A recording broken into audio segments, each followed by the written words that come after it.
with devious dungeons, foreboding forests, and the coolest cats. Welcome to the Dark Orb Game Chat, Episode 1. The we're actually Terminator's doing War episode Cry. numbers, are we? Shut up, Paul, I haven't finished. The Alright. Terminator's War Cry at the Humble Dungeon Retreat. I'm Phil. And I'm Paul, as you... What? Glorious. What did you say? Yeah. Heckler. I'm heckling you already. Yeah, co-host, I'm heckling. Yeah, we're doing episode numbers, are we? Episode 1. Why not? Okay. We could change the name every single episode to just call it something else, like Well, I already Gamechat. told you earlier on this week that I'm rubbish with names, so yeah. Yeah. Why not? Why not? And then what will happen is next week we'll call this something completely different, or next fortnight, whenever we do the next one. And that can be episode 1 as well. So now that's just, episode 1, something else. Episode 1. Fine. First comment heckle from Erin. Followed Good by... evening, Erin. Randomly number. Yeah, the next one's going to be episode 1256, and then the one after that's going to be 5. Yeah. I mean, we don't have to stick with decimal or anything. We could go hexadecimal or something and just... This is episode pi. Anyway. Pie. We're off topic already. Like 2 minutes in, and we're off topic already. Fantastic. Well, we're not completely off topic. We can talk about pie in a bit.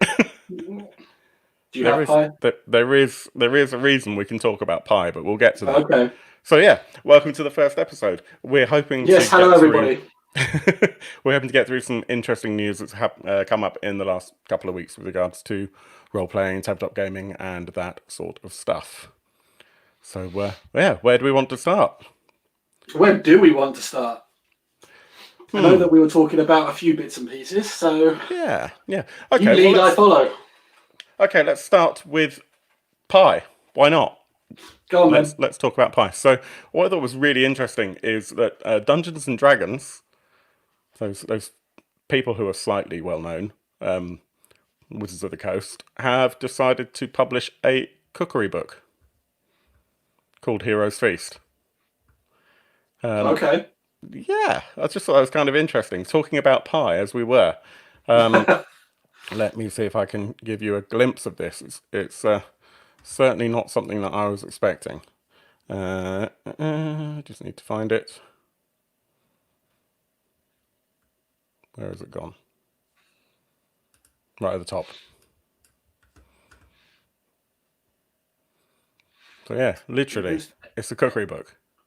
Oh, it is actually a cookbook. It's literally a cookery book. Now, my only criticism is that they haven't actually... what's the word I'm looking for? They haven't made any of the recipes metric, so you have to know your cups and your ounces and that sort of stuff, which is understandable because the biggest market is the US, right? Yeah. But it is literally a cookery book. I think the hardest thing for that is converting from Fahrenheit to centigrade, if it's got that stuff in there. Exactly. But like, look, there's a recipe for bread, and there you go. Doesn't look too bad, actually. That's what it's supposed to look like. Cocktails. And who doesn't like cocktails? The Mind Flayer. The Mind Flayer. What's actually in it? Lime juice, grape juice, 5 ounces of vodka. I did try. That's an easy one. It's just lime juice, grape juice, and vodka. Absolutely. I'll drink that. That seems to be the only things that they're showing. But there's like 80 recipes, I think. Did say somewhere. Just 80 dishes. 80 recipes. 80 recipes inspired by the magical world of Dungeons and Dragons. Perfect for a solo quest or a feast shared with fellow adventurers. Erin says, shouldn't it be flagons and barrels for measurements? I agree. Right, okay, so you can have a flagon of vodka in your lime and grape juice, Erin, and the rest of us won't get trashed. Yeah, it wouldn't be the first time. Let me agree to that. So, yeah, $35. It's available to pre-order now. I think in the UK it's on Amazon and comes out like November the 2nd or something. I'm almost tempted. 27th of October, there. Yeah. That's today. It takes a little bit of a while to get here. I looked on Amazon earlier and it wasn't available yet. So that was yesterday. But So yeah, I'm almost tempted, but as you can probably see if you look down to my left when I bring the screen share off, I've got quite a lot of cookery books already, and they're all in well, they're not all in metric at all, because most of them are barbecue books, and we all know that only the Americans can get barbecue right. So I need to have some of your barbecue. I really do. you know where I live. We just need for there to not be a global pandemic. Well, yeah, there is that, I suppose. But So can't you just yeah, send me some? I thought this was really an interesting idea. I have actually considered creating a cookery book for another game that I run in, that I run rather. It's just a bit of a challenge getting everything on theme and actually making it so that it's the recipes are relevant and that the whole thing actually sort of feels coherent and that everything's tasty. There's been plenty of other kind of cookbooks and things that have been out anyway. Yeah, absolutely. Erin's just said there's one for Discworld. Nanny Ed's cookbook. I mean, I think. Do you know Binging with Babish at all on YouTube? No. Well, you're one of the only 8 million people that hasn't subscribed to him then. Yeah, but he does lots of recipes from films and things like that. And he's done a handful of games, and he's done that sort of stuff. Like I said, he's got 8 million subscribers on YouTube. He's good to watch. But his cookbook that he released has probably got a good few games and things in there. And he's done a couple from Lord of the Rings and Game of Thrones, which I'm pretty sure do have their own kind of recipe books as well. Yeah, they must have. Speaking of cocktails, Mr. Paul, what are you drinking today? Oh, that's not a cocktail. No, well, it could be. I've been having a go at brewing my own mead for a little while. Started. That's very cool. The beginning of the year, had a failure for my first one. I know what I did. I put too much sugar in to start with, but after that, I've had a good few successful ones. And this one is Peppermint Mead. Literally, you know those peppermint balls, like sweets? Yeah. I've ordered a big bag of those from Amazon, and those were my main sugars. Obviously, I had honey in there as well, because that's what makes it a mead. So you ferment from the honey, and I kept on adding those peppermint balls as sugars. So it has a real kind of pepperminty hit. It's got a nice kind of honey aftertaste, and that one. Oh, when did I did that one around about March sort of time. Bottled it a few months ago, and I started trying it earlier this week just to see how it is, because I tasted it when I bottled it and it was really quite harsh. Yeah. Whereas now it's mellowed out quite a bit, because obviously that's what the age does. It mellows them out quite nicely.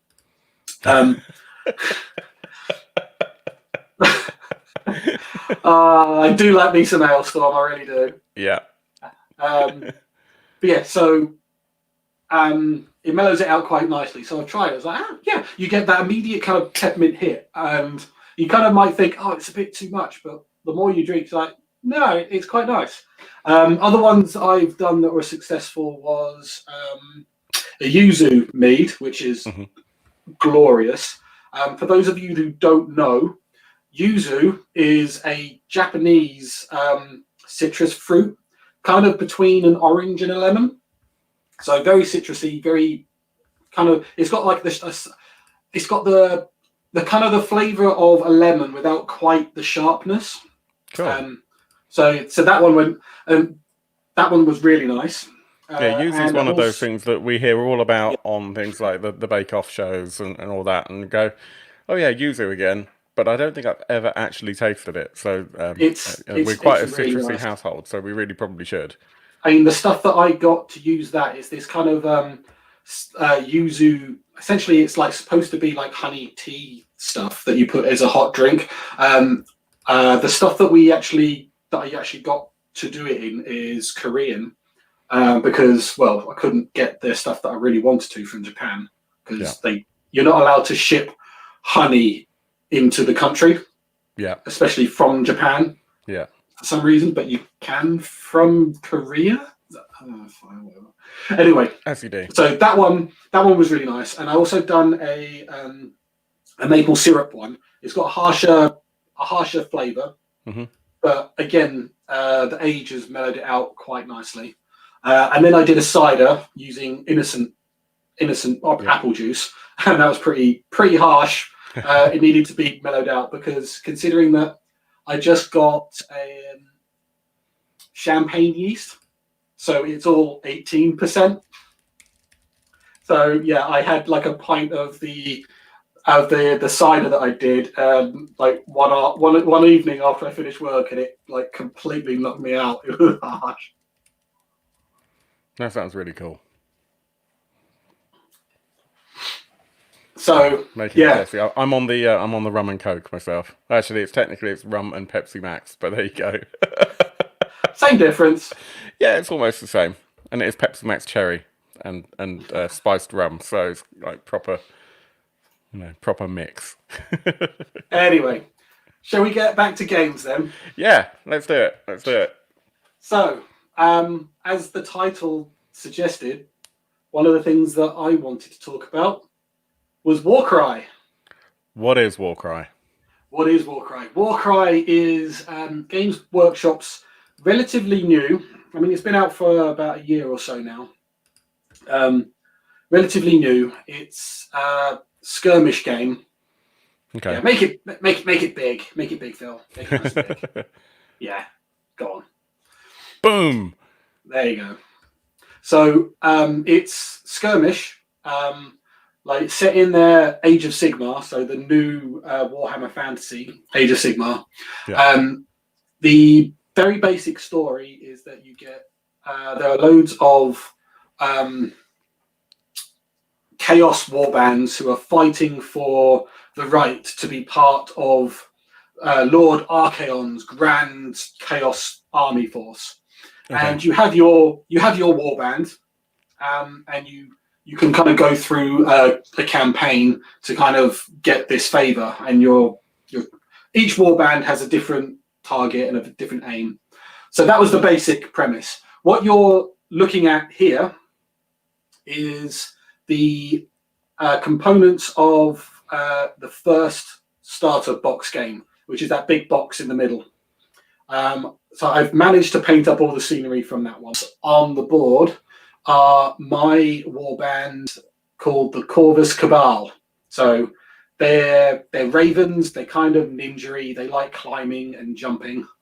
So yeah, each one is very kind of, they've got a lot of crow and raven motif around them. So yeah, the other two boxes there are more terrain boxes. So one on the left is the Soul Drain Forest. I've only managed to paint one of the trees so far. I painted it up as that nice Sakura blossom tree because I thought it looked quite nice and different. And then the one on the right is the Shattered Storm Vault, which is, once it comes out, I've not done anything with that one yet. But it's like marbles and plinths and statues and things. And the great thing about this game is it's very easy to learn. Your movement is basically kind of unhindered, and you can run around and you can jump across gaps and things. To attack, it's one dice. You just roll against like strength against toughness of your enemy. Doing damage is high. So you can do a hell of a lot of damage. I mean, and if you roll a few criticals, you can really like absolutely murder an opponent in a single round of combat. The extra added complexity of it is that when you have your turn, you roll the 6 dice, and depending on how many doubles or triples and things that you get on that initial roll, you can use special abilities. Depending on the type of model and what faction they're from, they can do different different things. So, for example, that guy that's up on the top on the left with the wings outstretched, if he's up nice and high, and if he's up nice and high, and you've got a triple or a quadruple, I think actually that you can use, you can move him vertically downwards and across, and you get a free attack action, and you can do you get like a free move and attack, and it does double damage and things like that. So this warband's very, very vertical. They like getting up high and then dropping down on you, like ravens and crows might would. So the reason why I wanted to talk about it today. Yes, there you go, Sandro. Yeah, we go. I've obviously the Untamed Beasts and the Iron Golems came in the Warcry box. I've not painted them yet. I've also got Serpent Crew as well. I've not painted them yet either. My backlog of painting is abysmal. However, what I wanted to talk about. Come on, man. Come on. I think we've probably got. I'm not exaggerating, which is why I'm thinking about this. I would not be surprised if we've got nearly 1,000 minis unpainted.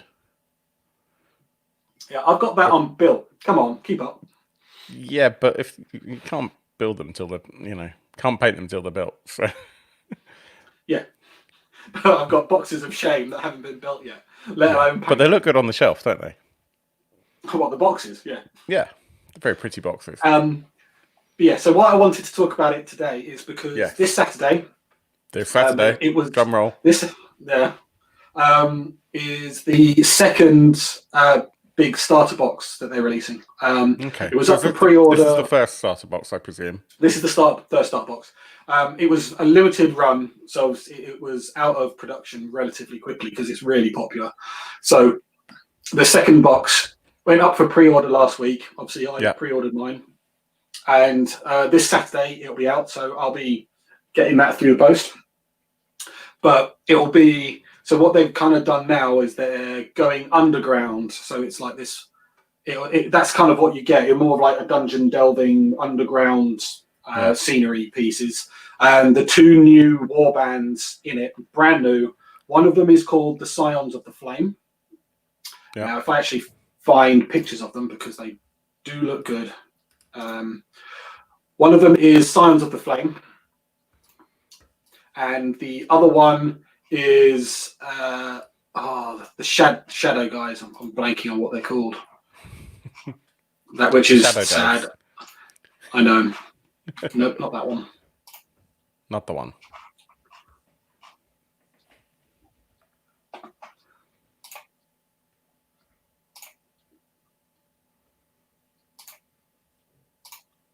So you're sharing a thing. Sharing a thing. Pull this one out. Hang on. There we go. So that's the new terrain, which is like more dungeony, and they've got like dungeon walls and things. I really like that they're bringing scenery in. I mean, I'm not a Warhammer collector, so this to me is fairly novel. I remember, we're going back into the early 2000s, so basically you would only get minis, and the scenery didn't. And there you go. Certainly not for that one. The Corvus Cabal have this new ability, wall run, for when you're when you're actually in this dungeon, and then Warcry. There we go. That'll be quicker. So that's the pre-order. So that's the new box. So you get all of that terrain, and you get two new faction things, army, warbands. That's the word. Warbands. There we go. And there they are. So you've got the Scions of the Flames, which are like, just look at them. Like they love fire. They love fire. And then you've got on the left the Cainite Shadowstalkers. That's their name. So they're from Daughters of Cain. So they're all elves, like from the Shadow Realm. And like, how awesome do they look as well? I mean, come on. So yeah. Yeah. So yeah. So And that's they're going to be plastic or resin or metal? Oh no, yeah, plastic. Okay. Games Workshop at the moment they just don't do anything that's not plastic nowadays. Everything Games Workshop do are plastic. Forge World do resin and things, but yeah, Games Workshop it's all plastic. Okay. So yeah, that's Warcry. Cool. One thing that I think a lot of people struggle with, not necessarily with Games Workshop, because there's a Warhammer store pretty much anywhere, but actually the Warhammer stores still tend to be quite small. But in terms of board games and role playing, is being able to find somewhere cool to hang out to actually go and play. There's a really cool company called Geek Retreat, and they operate a franchise. I've actually never been to a Geek Retreat store. But there are so many. There's one in, let's have a look, Glasgow, Newcastle, Birmingham, Leeds, Wirral, Bradford, Motherwell, Nottingham, Middlesbrough, London, Camberwell, Northwich, Llandudno, Chelmsford, Holloway, Bournemouth, and Northampton. I think Northampton's probably my closest, but none of them are that close to me. I mean, really interesting news. Go on, Paul. I think I think my closest on that list is probably Birmingham. Yeah, you did say Birmingham. I mean, you're basically right around the corner from Birmingham anyway, so yeah. It's not a day. It's a day trip, though. To be fair. Yeah, absolutely. I mean, just because it's relatively close on the map doesn't mean it's not a pig dog to get to from where you are. Yeah, driving into Birmingham isn't exactly the most fun thing in the world. No, absolutely not. And that's nothing against Birmingham. It's just actually, if you're not already there, it's quite hard to get there. The Birmingham Ring Road is a nightmare to drive around. It really is. Absolutely. Anyway, I've not been to Birmingham for ages, actually. I'm trying to think what the event was that we last did there. Oh, it was probably like War of the Worlds or something like that. You know, back in the days when you were allowed out of the house. When was that? I don't know, previous millennium, I think. the long ago, the before time. Exactly, before the grim dark. Before the event, remain indoors. Exactly. Yeah, before the contagion.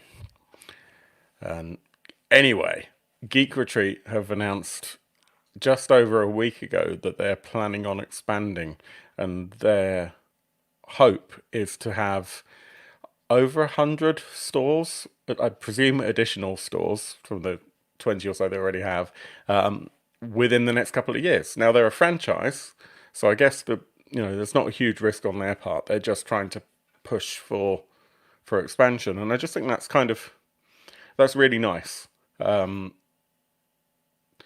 A lot of stores tend to not have the right, or not have the right is not necessarily correct, not have the focus and not be able to put enough money into PR and marketing. And it's probably quite hard to work out what's actually going to sell. And I think a lot of people will probably struggle, certainly if they're going along the idea of, I just want to open up a gaming cafe or whatnot. If you don't have that real commercial know-how, it's probably very difficult to get it right first time. And I would imagine, based on the fact that the Geek Retreat locations are going in the positive direction, not in the negative direction, that they've probably got that support network right. They probably have their agreements with people like Asmodee and other suppliers to be able to actually get that supply chain right. And I can imagine they're supporting their franchisees really well as well. So that'd be really nice to actually have more locations for going to play games and enjoy what you're doing. And that's not to say that we shouldn't be supporting our independents that are already out there. And honestly, I would rather probably see in those areas that Geek Retreat doesn't open up, because there's already something there. But where there isn't something already, do you know where they're actually setting up? Have they announced that? No, because it's a franchise. I guess it's more likely that they're going to be just encouraging people to open up a franchise. Hopefully it's not going to be quite like Subway. Hey, if I get a sub while playing my games, I think I'll be happy with that. Yeah, they reckon it's going to open 600 new jobs. It's a retail space with cafe and areas to play games and hold events. This is on the BBC News website, so it is a real thing. A real thing. A real thing, not just a hearsay. They've actually got it. Oh, the pool has vanished. Oh, no, I just thought I'd bring my light over because. Do you see the light? Yes. In fact, I do see the light. So yeah, it's really cool. I think that's really, really good. And good luck to Geek Retreat. And I hope you nail that. Whilst we're looking at new RPG things, there was also an interesting bit of information. There's not a lot of data out there right now, but Nightfall Games, who created the original Slay Industries that I never got to play, and I always wanted to, and I'm not sure if Nightfall actually did the re-release of that. I've got a gut feeling that they might not have done. I'll double check that whilst I'm talking. But Nightfall Games have announced that they have the license for Terminator. Oh, they did do second edition. Cool. Sorry, guys. Yeah, they're bringing Terminator RPG to life.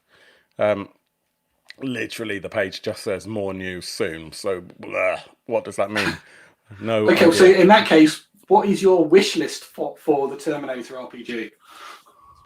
We're not alive every day. Don't worry, Pete. No, it's just that he had that thing yesterday, and yeah, absolutely. The light, it burns so brightly, and then we all get used to it. There. So Nightfall haven't really put any information out there, but one other source that I read stated that they have announced that they're doing one game set in 5e, or based on 5e, and another game that's based on the mechanics and system that they designed for Slay Industries. It's not really known which one of those it will be, but obviously it's going to be one or the other. I kind of hope deep down that this is going to be their Slay Industries game. I do play 5e. I don't run 5e. That might change if I stick with my Kickstarter backing for Carbon 2185, but honestly I might cancel one of your many Kickstarters. Yeah, I've got a large list of Kickstarters that I'm trying to prune down. I've already cancelled like 5. You see, whenever I go onto Kickstarter now and you look at activity, all it is fill back, fill back all the way down. Absolutely, but what you don't see is the number that I cancel. I've cancelled like 6 in the last 2 or 3 days. Yeah. So Sandra, I'm even dropped your down my Terminator wish list is a RoboCop RPG. RoboCop add-on to Terminator. They're not in the same. You're getting your 80s films mixed up just a little bit. Yeah, I mean they're not in the same license, but not even close. You know, it would be a challenge. I think RoboCop would be an interesting one. I wonder who. Well, this is the thing I was thinking about with Terminator is, in an ideal world, would you want to be playing as a Resistance, or would you actually want one that's set the other way around, where the PCs are operatives of Cyberdyne? Well, you could have it as, like, co-op with a defector. That could be fun. I mean, who knows? I mean, isn't it like some of the latest canon that any, like, the liquid metal ones can disguise themselves as different things, can't they? So, yeah. Exactly, Murph. Not that. Is that Murph? Is that Murph from work, Murph? If so, hi. Yeah, so it's really interesting. I don't know what they're going to do. I guess we'll find out at some point. I mean, we've had, because Hungry Horse did the tabletop game for Terminator like a fair few years ago. Hungry Horse. Are you sure? Yeah. Is that I was pubs?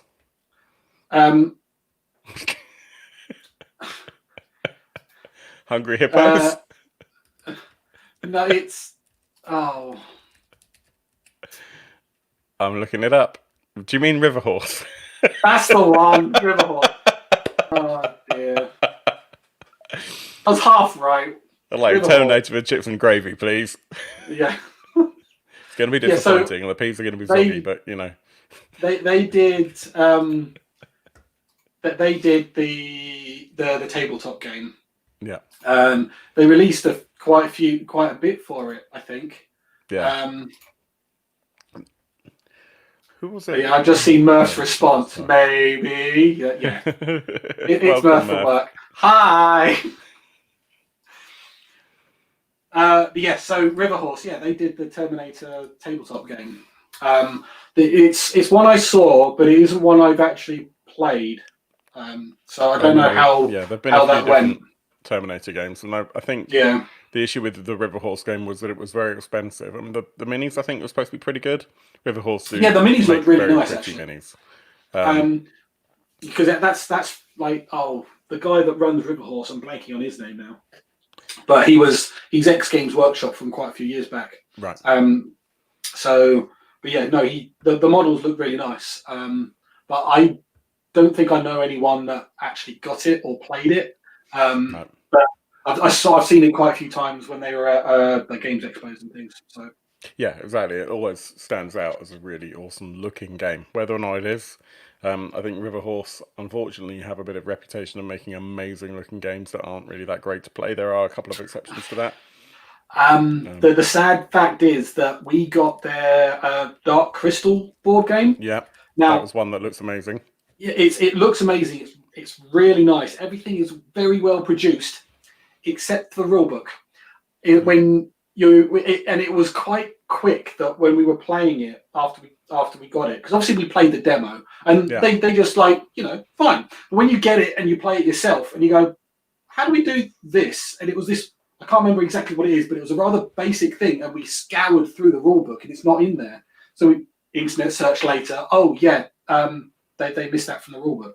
Oh, okay, thanks. I mean, the argument is you can just house rule it, but I don't want to house rule everything. No, and it was one of those, because it was like a kind of a major thing, and it was like, it was kind of a bit of a disappointment, and we've not really gone back to it since. Yeah, there you go. Yeah. Thank you, dear. I take it you know Esther A. That would be my wife. Your wife? My wife. But what River Horse did do, and I've not played it, but every single person I know that's played this game has 100% loved to the core, is Tales of Equestria, the My Little Pony role-playing game. Yeah, I've heard about that. Which everyone I know who's played has absolutely loved. I mean, I've not bought it, and I can't quite bring myself to, if I'm honest, but I would love to play it. We're totally not watching through the series on Netflix or anything. For the 9th time. What I'm really looking forward to... fine, I'm a brony, it doesn't matter. Whilst we're talking about Netflix series and role-playing crossovers, really, really excited to see what happens with the Transformers role-playing game. That's the 5th edition role-playing game that I'm 100% going to back. And I don't think it's going to Kickstarter. Right, I'm going to buy it. I know that Doug from Victory Condition Gaming also is really quite interested in it. We're both kind of gutted that they've gone the 5th edition route, but bearing in mind that Wizards of the Coast, who are the publishers of Dungeons and Dragons, are owned by Hasbro, and Transformers is also a Hasbro product, it kind of makes sense that they're doing that. Really want to play it. To be honest, a lot of these licenses that obviously they'll do the hard work for like character creation and any specific things, but they don't need to do the hard work when it comes to the main core mechanics of a game. Which is why if they go, well, it's Dungeons and Dragons, everyone likes Dungeons and Dragons, the main current rule set for it is 5th edition. Yeah. So it kind of makes sense for it to be that. Yeah, so, I don't necessarily think that rule set works for everything. I'm not suggesting there is a rule set that I think would be a better fit. See, that's the hard part. It feels a bit like sometimes it's just a bit lazy to jump on to 5th edition. The counterpoint to that is that there are a lot of people that love 5th edition, which is one of the reasons why actually that cookery book's going to do really well. And there's another 5th edition related thing that I will talk about later on. the community is huge. The community is really huge, and rightly so, I guess. Dungeons and Dragons was kind of the grandfather of fantasy roleplay.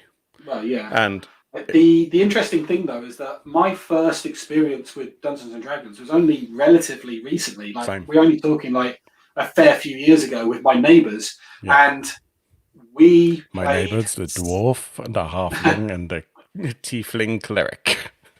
Well, yeah, but we played second edition, right? AD&D, because that's the one they knew, that's the one they liked, yeah. and I still can't explain to you what a Thaco is. Yeah, I haven't got my head around Thaco at all. I've not played with Dungeons. Technically, I've played second edition. Technically, I played second edition in 1998. In reality, we did character generation. My good friend Kostas was very good at creating a character with me. I think it was a bard. Bard's fun.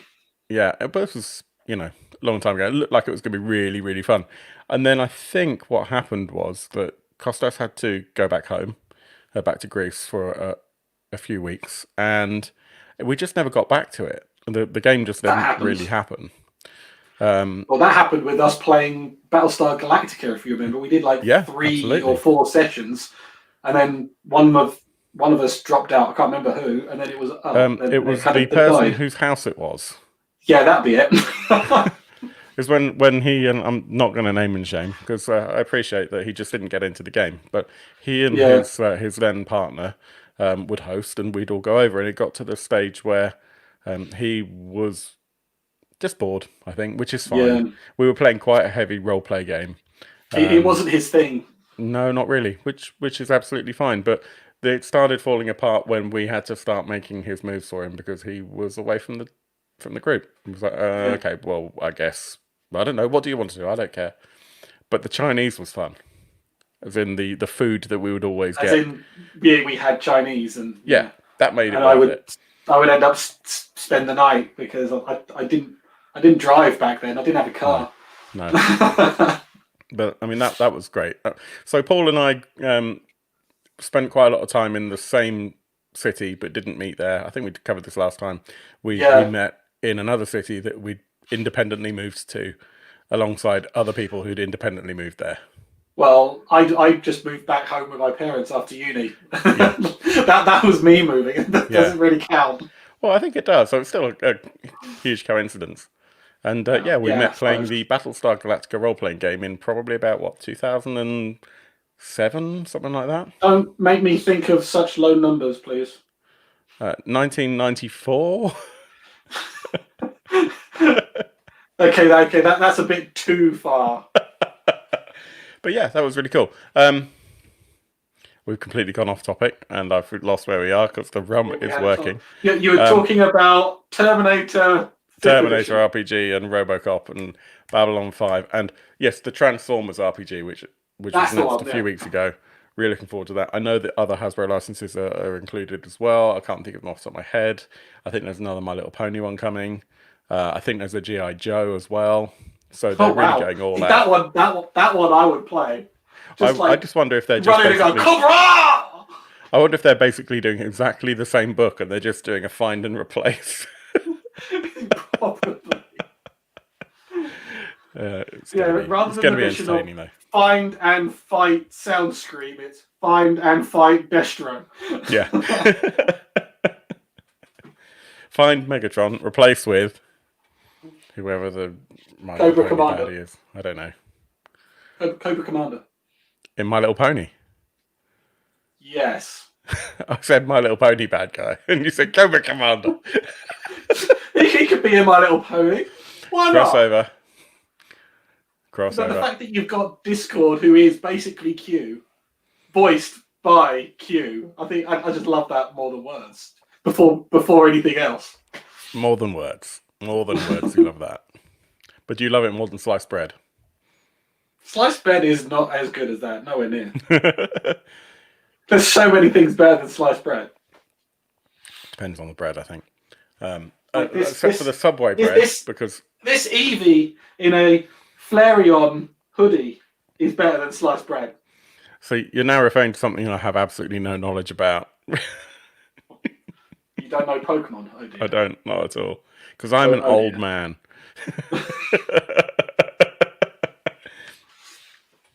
Hang on, custom got campaign, our My Little Pony versus Itty Bitty Eevee Committee. Cobra Command. When? That's a very Custom good campaign question. MLP versus Cobra Command. When? I don't know. If you can write it, Murph. Come. Murph, you write it, I'll play it. Yeah. Yeah, there you go. Sandra's got the same idea. Yeah, Sandra was asking for a 3-way. I do have Transformers versus Terminator as a comic book. I still haven't looked at it. It's on my comic book wall of shame. Shelf of shame, whatever you want to call it. I should do something about that at some point. See, the funny thing is, if it's all 5th edition, then yeah, it could very easily do easy crossovers, surely. Pretty much. I guess unless they really mess around with the names of the stats and what the stats really do. Yeah, maybe, I suppose. I mean, not really knowing 5th edition, I'm not. Murph says, don't tempt me. Do it. Do it. Do it. We'll host it on here. Do it. Honestly, we'll stream it. Do it. Yeah, I think that would be an amazing stream. And I can think of a couple of people who would be up for playing that as well. Lining up around the door. I think I don't think we'd get very far because everyone would be too busy wetting themselves to actually complete anything. Yeah, there's going to have to be G.I. Joe government issue. Underpants. Yes, underpants. That'll do. That's not the word I was looking for, but my vocabulary is failing me, so that's fine. That'll do. Blah, blah, blah. Blah. Going to Mallet's Mallet now. What's next? what on my list, actually, I only have one item left. Shockingly. Okay. And that is Dungeon Crawl Classics. Yeah, see, my brother-in-law... My brother-in-law is a big fan of Dungeon Crawl Classics. We've not been able to play any with him, but I know that he does quite a bit himself.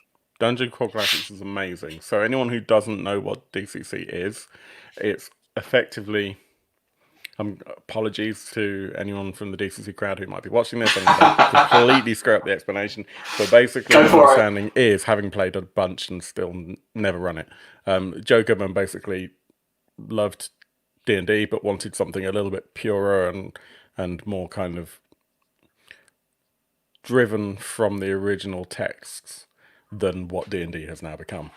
So he went back to the Appendix N, to all the original books, read them all, got a real understanding of how the original magic and the original melee, etc., was supposed to work based on those books, and then just wrote something new. He based it on D&D 3.5, and he's ended up with this amazing rule book, which is... This is my copy. That. That's a bit beefier than the ones that I've seen, like my brother-in-law pick up. He's picked up like the small extra ones. Yeah, so they're the modules, and this is just full of incredible. You can't really see it very well. It's the black and white artwork that really grabs me. It's so like metal 80s. It really is. Yeah, I mean, just check this out. In fact, I'm going to make my camera lots bigger so that you can go for it.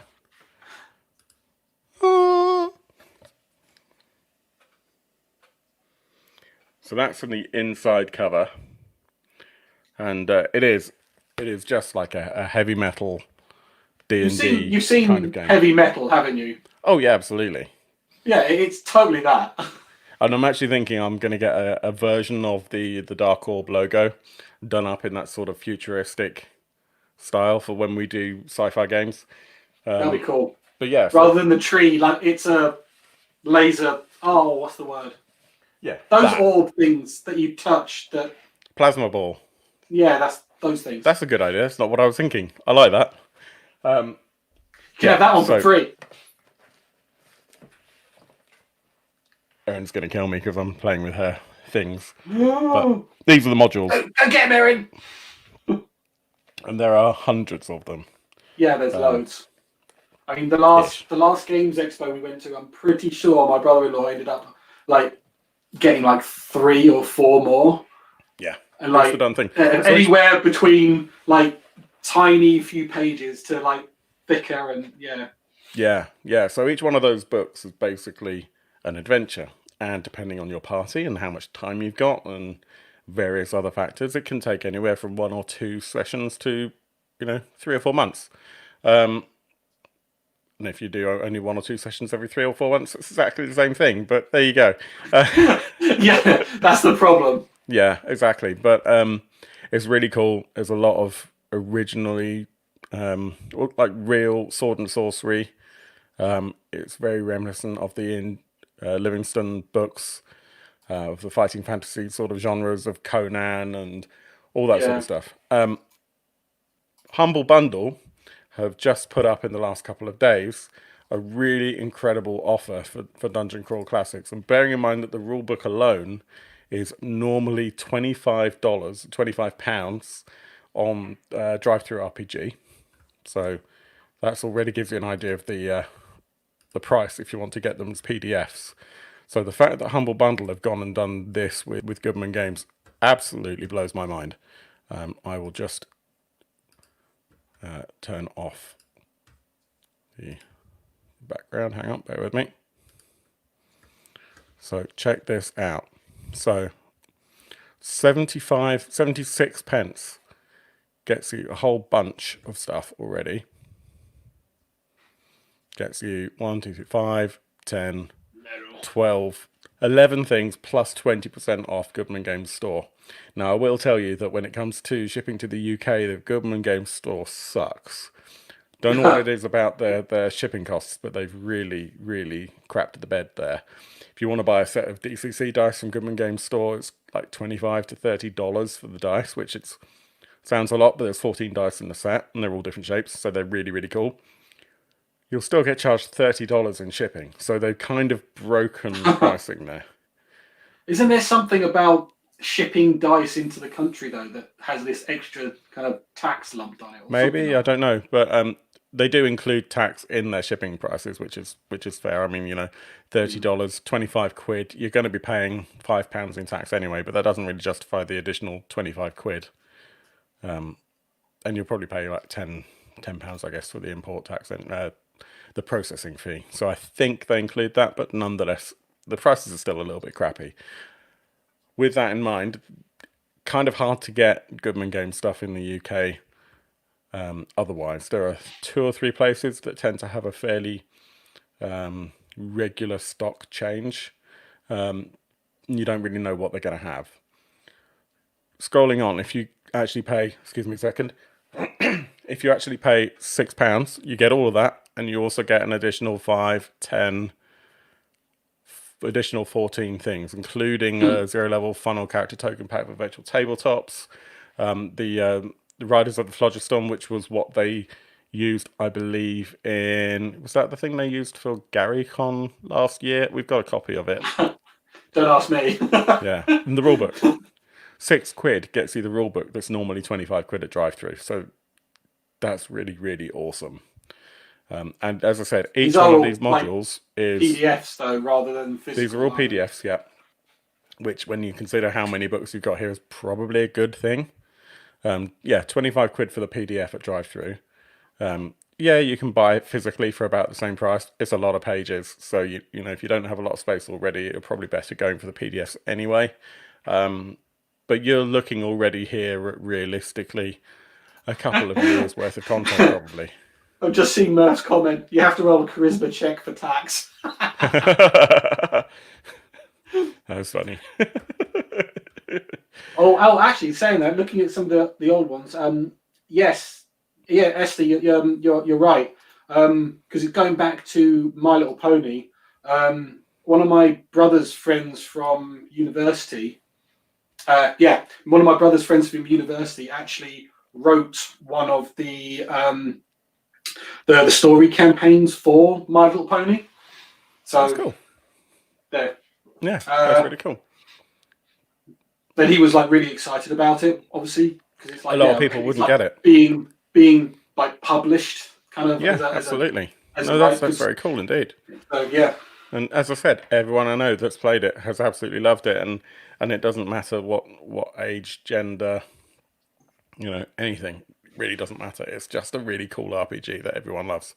11 quid. It's the top level, and you get another 5, 10, 15, 20 PDFs. So that's 20, 34, 5, 36, 37, 38, 39, 40. So enough to keep you going until 45. The end of time. Realistically, you're probably looking at 2 or 3 years worth of content here, and I've played quite a lot of these scenarios. Probably, you never know. We might be out of lockdown by the end of that. Exactly. I've probably played about a third of these, so certainly I've got more to play. We've obviously backed this, but we have a lot of these in print anyway, and it's still worth it.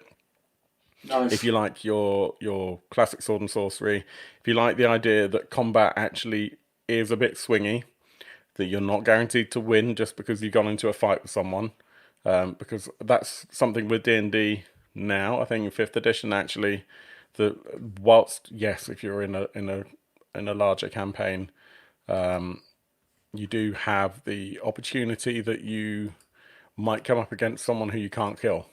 I think the majority of players for 5th edition realistically are probably accustomed to getting into a fight that they can solve with magic and murder hobos.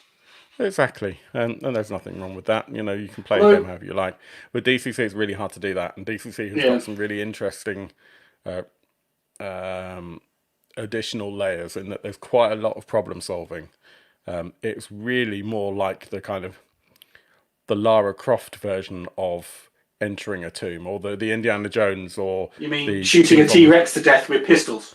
Exactly that. You think I'm kidding? There's a game called Tower Out of Time, and it's literally like that. And you have dinosaurs and robots and all this sort of stuff, because it just spans the genres. You can be going through a dungeon in a kind of medieval setting, come up against some evil bad monster thing, and then find a book, turn the page in the book, and then suddenly you're in the distant future and there's robots coming at you. It's just really cool and pulpy and fantastic. That just makes me think of, because at the moment, me and my RPG group, we're using the age system. It's nice, it's simple, it's kind of like a beginner kind of thing, because none of them have done. Sorry? What's the actual game that you're playing? Is it a specific published one? Fantasy Age. Oh, okay. The base one. Yeah. Literally Fantasy Age. I've got Modern Age as well, which adds obviously modern stuff and guns and a bit of psychic stuff if you want to. And there's different levels. But anyway, but because obviously it's very basic as a system, which is fine.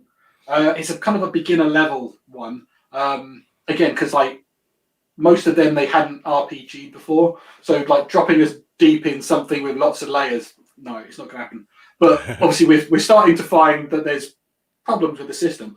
But because of how simple it kind of is, you can really kind of manipulate it and meld it how you want to. And one of the things that I've thought about a couple of times of trying is essentially like a Berserk version, everything being kind of like one-hit kills, and that includes you, because you are a very squishy human. But if you're this one squishy human that has this huge sword that you can take 5 guys out in one swing, that's awesome. Oh, and then you have a demon that turns up, which isn't a one-hit kill, and that's when you have problems. Yeah. So I think, let me think about this.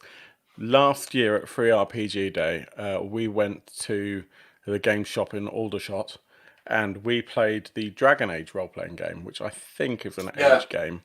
It was really fun. Really loved it, and I'd love to play more of that. Upstairs, I've got the role-playing game of The Expanse, which is also an age game. That's kind of sci-fi age, space opera age. Yeah. That's not one that we played either yet, but no, it's certainly on my list. But yeah, Dungeon Core Classics is amazing. I plugged this more than once, but there's a new game that's coming out. It's gone through Kickstarter. It's in Pledge Manager. I'm hoping to get the author on at some point, but I haven't approached him yet. Dave Beatty. It's called Dark Trails.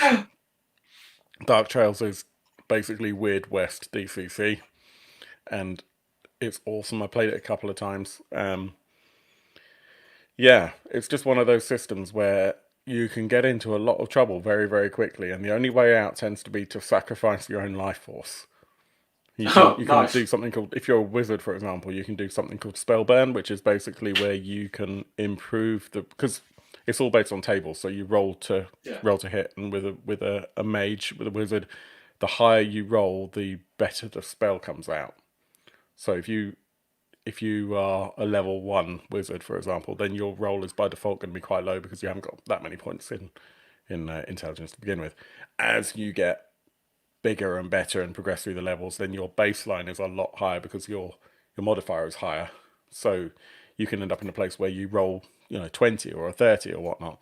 You can spell burn, which is where you take points from your stats, literally from your stats, to pour them into your spell casting, to intentionally make your spell roll go even higher. But that means effectively you have to cut off a finger or cut your bleed yourself out so that you can take points from effectively your life essence to do it. It's just an awesome gritty system. That's cool, actually. If you haven't played it, check it out on Humble Bundle.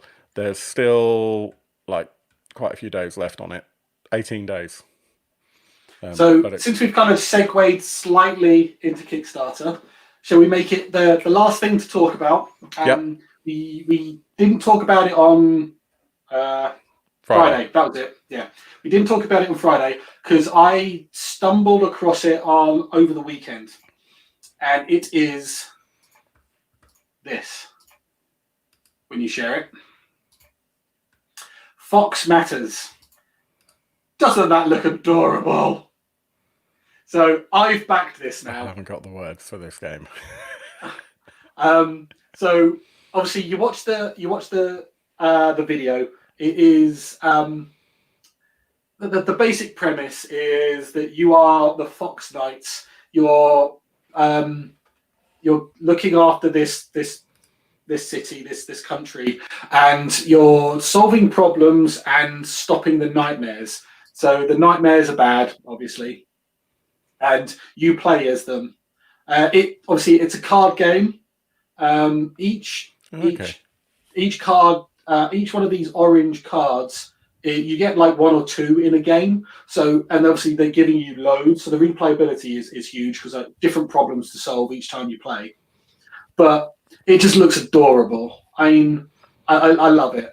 It's very into your art style, isn't it? I mean, it doesn't quite hit me because I tend to go more for proper grimdark. But yeah, I'm not of the Pokemon generation. I do grimdark too. But the biggest thing I saw this and thought, obviously it's a card game. It's they say that there's only minimal actual writing on the cards. Everything else is like matching symbols and things like that. Makes translation a lot easier, which widens the market. So that's definitely a sensible thing to do if you can get away with it. Yeah, and the simple fact is that I can see this being a game that I can play with my nephews as well. Certainly the eldest, he'd be able to play this no problem. Even though it says 12+, he would be able to play this no problem. So I went in on the King's Pledge, the maximum one. That's not very expensive either. No, 37 euros plus whatever the shipping's going to be, but nothing. Base game. Well, we're not in Europe anymore, my friend. No. Base game and the expansion. But you also get these as actual miniatures. I mean, look at them. Are you going to paint them? No, I don't need to. Yeah, but you could. The reason why I don't need to is so they're actually color-coded to work in the game. Yeah, but you could. See, if it were me and if my painting skills were up there, and currently they've definitely lapsed, I'd probably get 2 sets and paint one. But yeah, so obviously they're doing really well. They've smashed it, but it just looks amazing. I mean, it just looks adorable, and it looks like it should be a nice game to play that you can play multiple times. We can play it with my nephews, and it should be really nice. So yeah, I've backed that one. Yeah, And then the only other thing to mention probably is that we mentioned it on Friday as well. Diogard, by the Cult of Paint guys. I watched their stream from earlier this week, and looking at the models again, is that actually they don't look as scary as I initially thought. So I've backed that one as well. Yeah. I've only gone for the one model plus a plinth, the blind elven archer, because when I was watching them on the stream and what he was painting her as, I'm like, that would be really good of her in a flowing like pink flowery kimono with like black hair, and I'm like, I saw that and I couldn't get that idea out of my head. So I'm like, done. So I've got until May to really up my painting game so I can do it justice. But it's not as scary as I initially thought it would be. So the only other thing I'll say is a little bit of a self-promotion. So yesterday I interviewed Paul Catt from Weird Space RPG. If you're looking for a fun sci-fi RPG that's a sandbox, that's kind of British humour, so I think a lot of this actually is in more injected by Paul's gameplay style than necessarily what's in the book, but certainly the book supports it, and the tables that are there definitely support it. Like the most expensive pledge available is 30 quid for the hardback, and it's like 230 pages or something, so it's a good size. 20 quid gets you the paperback, £10 for the PDF. I highly encourage checking out Weird Space RPG. Please go back and have a look at the video of the interview that I had with Paul. He's a really cool guy. And yeah, check that out. There's just over a week left on it, and I'm really excited by it. It was an instant back from me when I saw it, and he's smashed his goal, because his goal was only 300 quid, which is ridiculous, but which is going to be just like publisher costs, really, isn't it? Pretty much. He's doing it all through drive-through, so really it's a mixture of that and just getting the last few bits of art that he wanted to put into the book. So nice. The funny thing is, if it gets over 1,500 quid, which is his upper limit on his stretch goals, then it will start costing him money, because he's looking to do that's going to increase print. Like prints. Oh, he's going to do models. Yeah, it's nice. Little 3D models of the ship that the game was kind of centered around. It's really cool. I'm not going to bother sharing the page. Weird Space RPG on Kickstarter. Paul's a little bit pissed off because not this Paul, but that Paul Catt, in a fun way. And if you're going to watch this later, hi Paul, because our interview with him has actually beat his own Twitter ranking on Google. Come on, that's good publicity for him, though. That's cool. Yeah, absolutely. And that is cool. And we beat Beast of War. So I'll have that. That's also cool. I would admittedly, it's only a page that just talks about the Kickstarter, but I'll still take it. Take it. We're at just over an hour. This has been really cool. So thank you everyone for watching. And if you've enjoyed the show, then please click the like and subscribe and ring the bell and do the thumbs up, and don't stalk us, but find us on Twitter. I'm at Guru Phil. Paul is at Draconiroth. The Dark Orb is at the Dark Orb UK on Twitch and Facebook, and at the Dark Orb on Facebook. On Twitter, Instagram, and YouTube. Please find us, and we will see you again maybe next week. We haven't quite decided yet. If we have anything to talk about, I think it's the big There'll be stuff to talk about. There's always stuff to talk about. But again, thank you very much for your time. And thank you, everybody. Have a great one. And good night. Don't roll as badly as we do.